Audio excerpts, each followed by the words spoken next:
नमस्कार बालमित्रांनो, जिल्हा परिषद पुणे आयोजित ऑनलाईन शिक्षण वर्गामध्ये तुम्हा सर्वांचे हार्दिक स्वागत। आज आपण या व्हिडिओद्वारे इयत्ता 4थीचा विषय गणित आणि याचा घटक आहे चित्रालेख पाठ नंबर 85, 86 आणि 87 यावरील हा घटक आपण शिकणार आहोत। या घटकाची अध्ययन निष्पत्ती पुढील प्रमाणे सांगता येईल आणि हा आहे माझा परिचय। चला तर मग इयत्ता 4थी विषय गणित आणि घटक आहे चित्रालेख। चित्रालेख म्हणजे काय तर तुम्हाला समोर एक तक्ता दिला जातो, त्यामध्ये दिलेली माहिती चित्राच्या स्वरूपात असते, त्या चित्राला प्रमाण असते आणि नंतर यावर काही प्रश्न विचारलेले असतात आणि या प्रश्नांची उत्तरे आपणास द्यायची असतात। पुढे बघा 15वा चित्रालेख हा घटक बघा, यामध्ये त्यांनी तक्ता दिलेला आहे आणि त्याची माहिती पण आहे की नसरीन, विशाल, विराज, हेमा आणि इतर विद्यार्थी गावच्या जत्रेत गेले होते। जत्रेत विविध प्रकारची खेळणी होती, विद्यार्थ्यांनी त्यांची मौज लुटली। जत्रेत खेळण्याची, खाऊची, कपड्याची अशी विविध प्रकारची दुकाने होती। मुलांची गर्दी अर्थातच खेळण्याच्या व खाऊच्या दुकानांपाशी होती।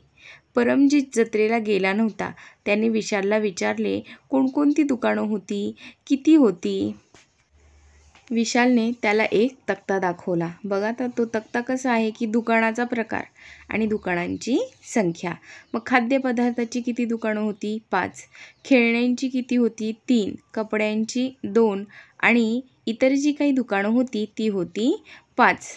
त्यानंतर बघा नसरीने तोच तक्ता चित्र वापरून आकर्षक पद्धतीनं केलेला दिसतोय।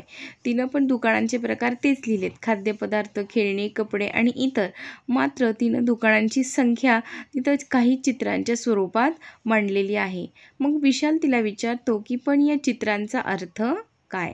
मग नसरीन म्हणती एक चित्र म्हणजे एक दुकान, खेळण्याची 3 दुकानं आहेत म्हणून मी 3 चित्र काढली। बघा खेळण्याची तर 3 चित्र आपणास दिसत आहे। पण मग हेमा काय म्हणते की पण समजा दुकानांची संख्या खूप जास्त असेल तर तेवढी चित्र काढायची का, हा हेमाला पडलेला प्रश्न आहे।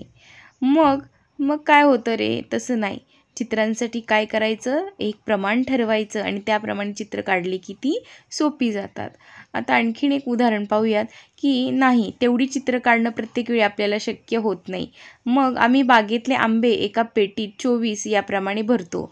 पेट्यांची संख्या मोजली की एकूण किती आंबे भरले हे कळतं, तसं आपण चित्रांच्या बाबतीत करूया। मग विराज म्हणतो माझ्या घरासमोरील उद्यानात गुलाबाची 40, जास्वंदीची 20, सदाफुलीची 30 झाडं आहेत। मी त्यांचा तक्ता चित्र वापरून तयार करतो। मग अशा पद्धतीनं आपला समोर दिसते की विराजनं तो तक्ता तयार केलेला आहे। एकूण उद्यानातली झाडे आणि झाडांची संख्या यांचा तो तक्ता आहे। आता गुलाब बघा 4 आहेत, मग 4 म्हणजे काय रे तर त्यांनी 10 झाडांसाठी एक चित्र काढलेलं आहे। मग 4 म्हणजेच काय झाले 40 झाले, कारण की एक झाड म्हणजे 10 झाडं आहेत म्हणून एकूण 4चे 40 झाले। त्यानंतर पहा जास्वंद 2च दिसत आहेत फुलं, पण ती ॲक्च्युली 2 आहेत का रे, नाही, तर तिथं 10 झाडांसाठी एक चित्र काढले म्हटल्यावर तिथं 20 झाली जास्वंदाची झाडं। त्यानंतर पहा सदाफुली किती आहे तर 3 आहे, मग सदाफुली 3 आहे म्हटल्यावर ती किती झाले 30।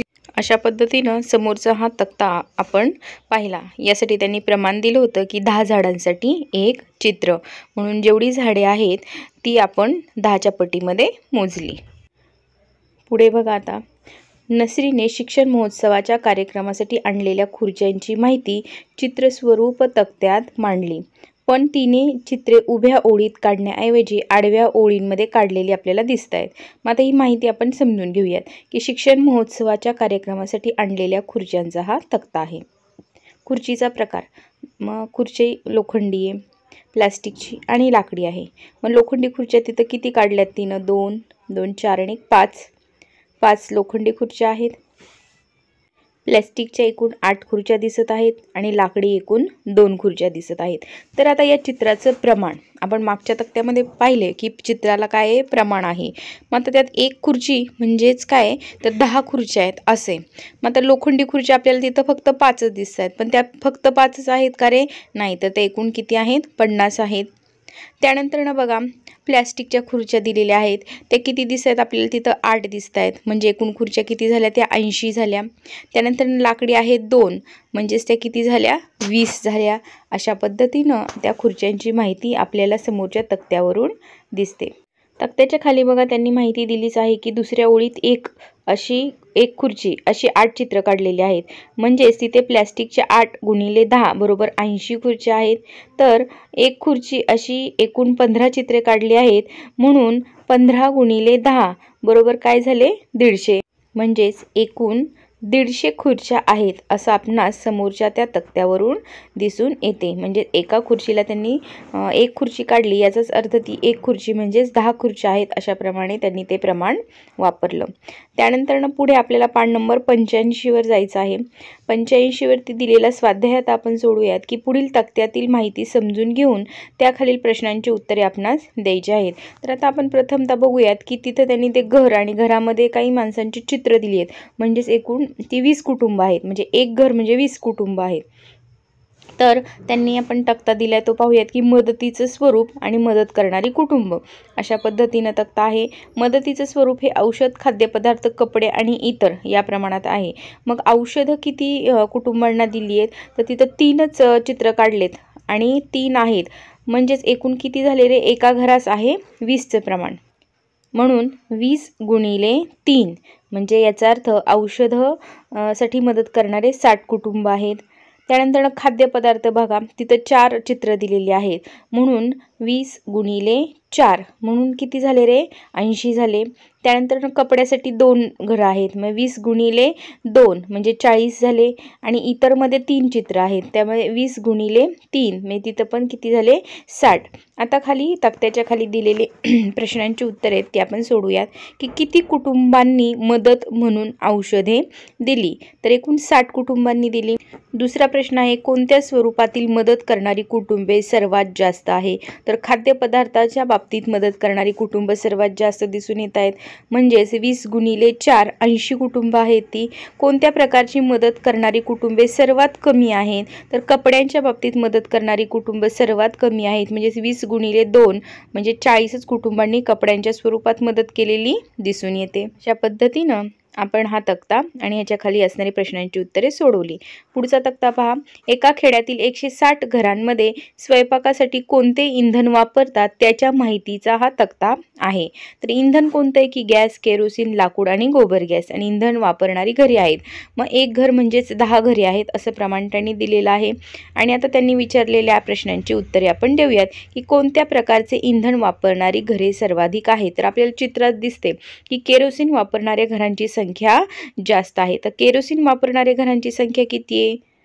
7 आहे, म्हणजे 7 गुणिले 10 बरोबर 70. त्यानंतर गोबर गॅस वापरणारी घरे किती? मग गोबर गॅस वापरणारी घरे तिथं चित्र 3 आहे, मग 3 म्हणजेच किती झाले? 30 झाले. गोबर गॅस वापरणारी घरे किती आहेत? एकूण 30 आहेत. त्यानंतर गॅस वापरणारी घरे किती? तिथं चित्र दिसत आहेत 4, म्हणजेच गॅस वापरणारी घरे एकूण किती झाली? 40 झाली. अशा पद्धतीने या तक्त्याची आपण प्रश्नांची उत्तरे दिलीत. आता जाऊयात पान नंबर 86 वरती. यामध्ये असणारा स्वाध्याय आता आपण सोडवूयात. पुढे त्यांनी बघा स्वाध्याय दिलेला आहे की एका गावातील शेतकरी शेतात कोणते पीक घेतात याची माहिती देणारा हा तक्ता आहे. पीक कोणतं आहे? तर ज्वारी, कडधान्य, भाजीपाला आणि इतर.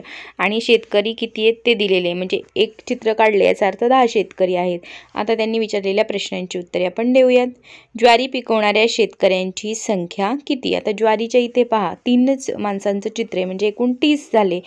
कोणते पीक घेणारे शेतकरी सर्वात कमी आहे? तर कडधान्य घेणारे 20च आहेत.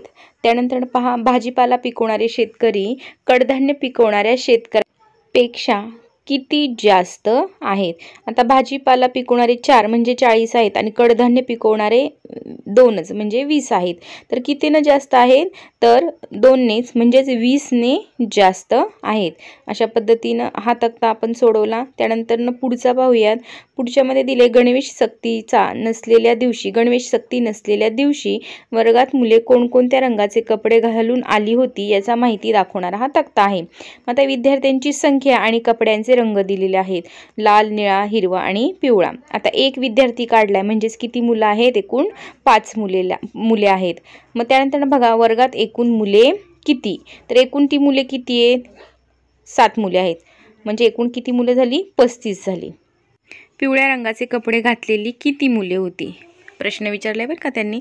तर त्यामध्ये बघा पिवळ्याच्या इथं आपल्याला एकच मुलाचं चित्र दिसतंय. एकच म्हणजेच किती? 5 मुले. म्हणजे पिवळ्या रंगाची कपडे 5 जणांनी घातलेली आहेत. कोणत्या रंगाचे कपडे घातलेली व किती मुले सर्वाधिक आहेत? म्हणजेच लाल रंगाची कपडे घातलेली मुले सर्वाधिक आहेत. म्हणजेच ती किती आहेत? 15 आहेत. अशा पद्धतीनं आपण चित्रालेख शिकलो. अतिशय सोप्या पद्धतीनं आपणास समोरील चित्रांमध्ये प्रमाण जे असतं ते पाहून त्याच्या प्रश्नांची उत्तरे देता येतात. धन्यवाद.